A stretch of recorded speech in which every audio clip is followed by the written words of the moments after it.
Bonjour Victor Salut Florian. et bienvenue à tous. Comme chaque semaine, on vous parle d'actualité ornithologique et c'est uniquement dans le courrier de l'Aster.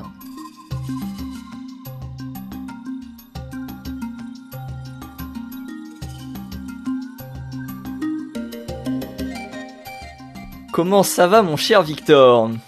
Bah écoute, ça va très bien. Et toi? Eh ben ça va très très bien, très content de te retrouver pour parler aujourd'hui, comment se dire, fratricide, c'est ça? Oui, fratricide, infanticide plutôt. Chez, euh, Infanticide, chez, rien que ça. chez la cigogne blanche, ma foi, ça Eh risque ben, d'être intéressant et peut-être un peu morbide aussi, mais...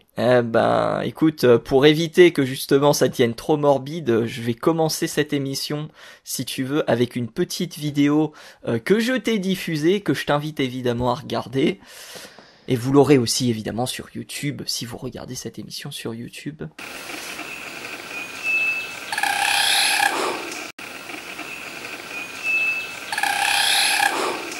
C'est un oiseau qui fait visiblement un rond en volant à partir d'une branche. Je vois que c'est display, donc il pourrait s'agir d'une espèce de danse, de séduction, quelque chose comme ça. Ah, je sais pas, on est dans Qui veut gagner des millions, tu veux que je te propose des propositions ou Écoute, est-ce que t'as quatre propositions avec lesquelles je peux choisir? Ah non, j'ai pas de cas de proposition. Ah, c'est malheureux. Alors, c'est pas tant le vol qui va nous intéresser, c'est plus le bruit qui est émis par l'oiseau. L'oiseau qui s'appelle le rilem à flanc roux, c'est un oiseau qu'on trouve en Afrique, en Angola, en Sierra Leone, en Ouganda, en Guinée équatoriale, en tout cas dans les forêts denses équatoriales, à proximité de l'eau et aux environs de 1500 mètres d'altitude. Il est pas très grand, il fait la taille d'un moineau à peu près. C'est un oiseau qui, effectivement, comme on le voit sur la vidéo, vole en cercle bruyamment d'une branche à celle-ci, donc qui fait en espèce de retour à 360 degrés sur la branche. Mais c'est surtout le bruit qui nous intéresse parce que le bruit, à ton avis, il est émis par quoi? Bah, visiblement, là, je me dirais les ailes, vu que c'est la chose qui bouge le plus. En tout Eh cas, ben sur la c'est vidéo, quand on le voit.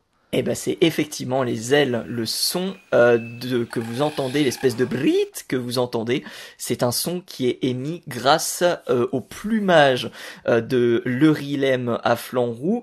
Alors comment ça fonctionne? En gros, son plumage vibre dans les airs comme si on avait attaché un bout de papier à une roue de vélo. Je sais pas si tu arrives à voir un petit peu Oui, oui, je vois très bien. la petite originalité. Et donc, même si l'oiseau possède une capacité vocale classique, comme beaucoup d'oiseaux avec la syrinx, hein, c'est un peu l'équivalent du larynx hein, chez les oiseaux pour vraiment simplifier, eh ben, ça a été remplacé, entre guillemets, remplacé par des ailes plus bruyantes. Ces ailes, il y a une étude qui a été réalisée par Christopher Clark et son équipe. Elle date de 2016, cette étude. Et leur objectif, c'était de démontrer lesquelles de ces plumes étaient les plus, entre guillemets, responsables de ce bruit. Et à ton avis, quelles sont les plumes les plus responsables de ce bruit? Alors ça, c'est... Je sais pas, je Ah, dirais peut-être là, c'est une question d'ornitho à base de P1, P7. Ouais, ouais, c'est ça. On va expliquer ce que c'est après. Les rémiges, que je n'en ai aucune idée. Bon, c'est les plumes des ailes, évidemment. C'est les couvertures primaires. Et donc au départ, ils pensaient que c'était comment la P9 et la P10 qui étaient responsables, comme ce sont les plumes les plus extérieures entre guillemets de l'oiseau. Et en fait non, c'est la primaire 6 et 7 qui vibrent le plus.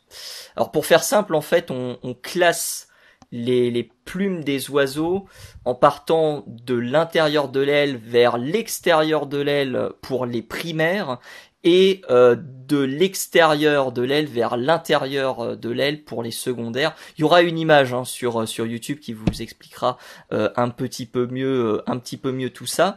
Et donc les chercheurs ont fait une expérience très simple. Ils ont pris des oiseaux, ils les ont mis dans une soufflerie, ils ont vu ce que ça donnait. Ah, d'accord. Ah, c'est radical, mais au moins, Bah, en fait, on sait où ça va. ils ont d'abord testé ça, comment dire, en laboratoire, puis ensuite ils ont testé ça aussi dans la nature en coupant un bout des ailes pour savoir si c'était bien pour eux les donc P6 et P7 qui étaient responsables et P8 aussi qui étaient responsables justement de ces bruits, et ils ont remarqué effectivement que c'était P6 et P7 parce que ça changeait en fait la tonalité du vol lorsque P6 et P7 étaient quelque peu raccourcis quoi. C'est incroyable, hein. Ah, effectivement, et puis c'est quelque chose qui est tout nouveau dans... J'ai pas connaissance d'un autre oiseau qui fait du bruit avec ses ailes comme ça. Et ben justement, d'autres oiseaux sont capables d'utiliser leur plumage pour émettre des sons. Il y en a que tu connais forcément. Bah, évidemment les bécassines. Ça, je pense que ça Oui, te oui, dit oui. quelque chose. Les colibris le font aussi pas mal. Ah, si je... Et d'ailleurs, j'avais lu un truc, j'ai pas réussi à le retrouver pour l'émission, où le colibri d'Anna pouvait le faire avec sa queue. Alors à ne pas sortir Alors de là, son contexte, évidemment. on va éviter, je pense. Il y a Gardons aussi, cette émission tout public. ouais, tout public, on n'a pas encore fait la deuxième partie, hein. Euh, Et il y a aussi les mannequins, qui sont des petits oiseaux des Caraïbes, qui font comment dire des parades assez originales. Je pense que je mettrai une petite vidéo aussi sur YouTube pour illustrer la parade qu'on appelle entre guillemets le speed dating du mannequin. Effectivement. Et Je sais très pas très si beaux oiseaux et ouais, très très c'est belle parade amoureuse aussi. très original cette parade effectivement. Mm, mm. Donc si il y a bien d'autres oiseaux qui comment dire qui sont impliqués là-dedans. Et il y a une autre originalité et ça conclura un petit peu là-dessus. Donc le mécanisme en fait au niveau de l'aile, ou plutôt au niveau des plumes des ailes, il n'y a pas spécialement de modifications qui sont apportées par rapport à une plume d'un oiseau quelconque, un moineau ou un étourneau ou je ne sais quoi. Donc on suppose que ce sont des modifications qui sont invisibles et pour l'instant ça n'a pas encore été étudié. Et l'inverse est vrai, c'est-à-dire qu'il y a des oiseaux qui peut-être produisent sans qu'on le sache ce genre de bruit avec leurs ailes, mais parce que justement les ailes ne sont pas différentes de celles qu'on a l'habitude de croiser chez certains oiseaux qui émettent effectivement des bruits originaux avec leurs ailes, avec des ailes un peu particulières, et ben c'est quelque chose qui ne se sait peut-être pas quoi. Donc il y a tout un champ de possibilités qui va s'ouvrir peut-être à ce niveau-là quoi. Ouais, effectivement, ça, il y a tout un champ encore de recherche qui reste à faire là-dessus. Oh oui, mon bon monsieur. Le rilem à flanc roux. Voilà, mon anecdote.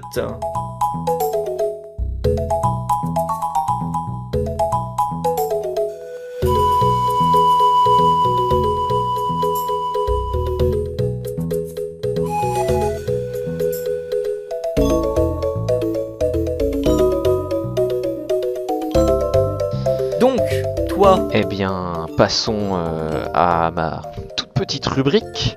Donc, on va parler de la cigogne blanche et du comportement d'infanticide chez cette espèce. Alors, évidemment, tout le monde connaît la cigogne blanche, hein, un chassier très connu, s'il en est, d'Europe.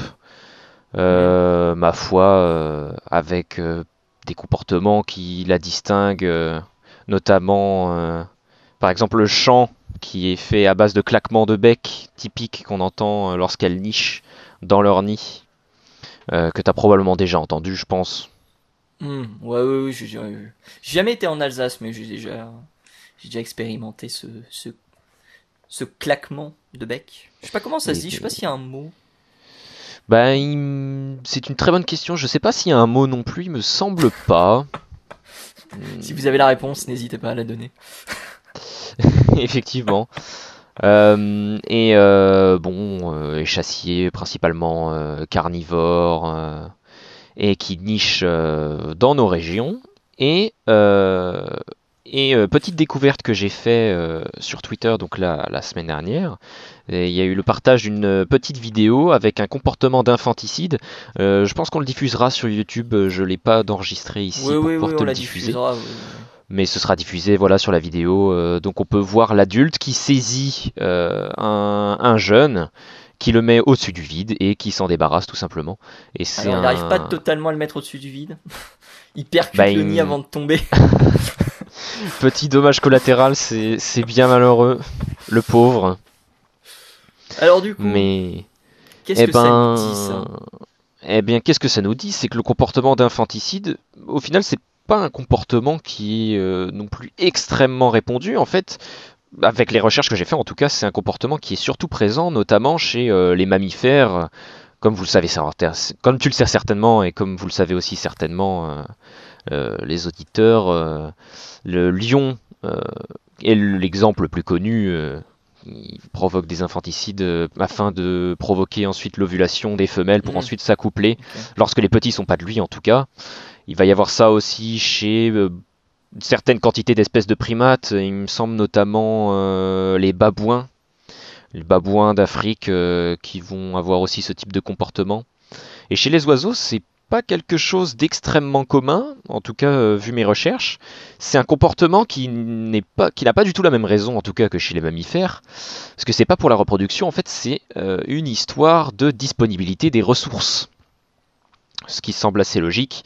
Lors de périodes de disette, tout simplement, les adultes vont se débarrasser d'un ou plusieurs jeunes. Bah, ici, chez la cigogne, il me semble qu'il y a 2 jeunes par portée, donc ils vont se débarrasser d'un seul jeune en le jetant au-dessus du vide lorsqu'il n'y aura tout simplement pas assez de nourriture pour pouvoir nourrir les deux Les deux cigognos. les deux enfants, les 2 cigognos exactement, et les adultes en même temps évidemment. C'est du coup un comportement qui n'est pas extrêmement répandu. Il a été enregistré aussi chez le merle noir, mais dans un autre contexte. Ah ouais. En fait, alors d'après mes recherches, d'après une étude qui date d'il y a quelques années, le merle noir a déjà été observé en période de manque de nourriture, à aller dans les nids d'autres merles pour aller dévorer les jeunes, tout simplement. Je pense que je fournirai le lien de l'étude qui montre ça et elle sera disponible en description, il n'y a pas de souci. Vous pourrez aller voir ça de votre côté. Et ça a été enregistré aussi chez le merle noir. Ça change beaucoup de l'oiseau qu'on voit se balader dans nos jardins et farfouiller pour des vers de terre quand Ouais, même. enfin, j'en ai croisé un hier, il arrêtait pas de casser les pieds à tout le monde pendant 10 minutes là. Avec C'était son petit terrible. tchac tchac tchac Non, non, de non, non, peur. c'est vraiment le cri, pousse-toi de là, va-t'en, c'est mon territoire, il y a un intrus. Mais le problème, c'est qu'il y avait pas d'intrus sur le territoire, vraiment. Il y avait un Il était pinson, il y avait un seul. pinson, il y avait un pinson qui était dans un arbre, tu vois. Il s'est Ouais, mis à ouais. chanter et d'un coup, il y a le merle qui arrivait. Il s'est tué complètement. Le Ah bah merle, dis donc. il a pas arrêté de crier pendant 10 minutes, quoi. Je te jure, il y avait une dame qui lisait un livre, elle a arrêté de lire, elle s'est demandé, mais qu'est-ce qui se passe, quoi? Pourquoi, pourquoi il est autant agité? Ah, c'était terrible, vraiment. Ouais, effectivement, un merle colérique quand même. Ouais, un merle très très colérique. Franchement, j'en ai jamais vu des comme ça.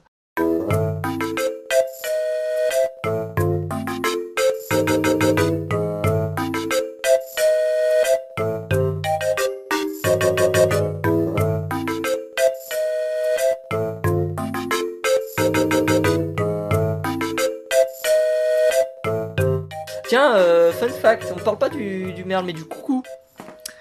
Oui, tout à fait. Tout Ah à oui, fait, tout à fait. quoi?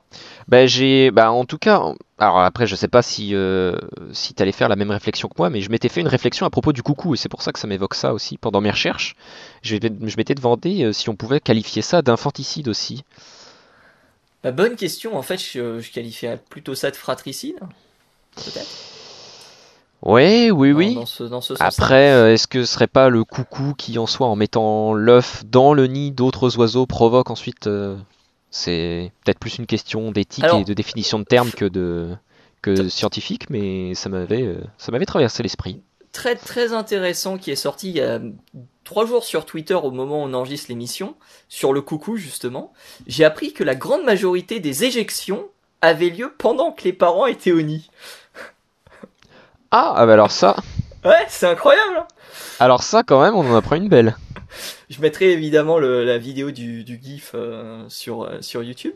Mais ça m'a énormément surpris aussi. Je pensais effectivement que c'était le contraire, tu vois. C'est Bah marrant, ça. effectivement, ça me semble plus logique aussi parce que si Ouais, l'adulte est présent sur le nid, il a moyen de réagir Oui, mais après, en tu voyant sais, ce qui se passe. tu sais, il y a l'accident, tu vois. C'est oups, Oui. j'ai fait exprès. Ouais, et quand on voit des vidéos d'éjection par le bébé coucou, on se doute qu'on est loin de l'accident quand même. Ouais, ouais, ça leur prend énormément de temps pour éjecter les œufs et tout. Et les parades qui Ouais, sont. Et après les parades mises en place par. On parle du coucou, mais il y a plein d'oiseaux. L'indicateur, le vacher. Là, on est indicateur plus en Afrique et vacher plus en Amérique. Mais ouais, il y a des stratégies qui sont mises en place pour éviter que les oiseaux parasitent les nids. Je sais plus oui, tout à ce que fait. j'avais lu, mais je crois que c'était également dans le trade où il disait qu'une femelle pondait en tout, hein, sur une année 73 œufs. Ah oui, effectivement. C'est incroyablement, enfin ça demande une énergie incommensurable, hein. C'est Ben, c'est sûr. Il C'est y sûr, avait, c'est sûr. il y avait quelqu'un, alors je sais plus du tout où est l'étude ou autre, je sais plus où je l'avais vu, mais il y a quelqu'un qui avait comparé justement le fait d'élever les petits et le fait entre guillemets, de se les faire élever. Et ils en avaient conclu qu'au niveau de la demande énergétique, on était à peu près au même niveau. Ah, effectivement.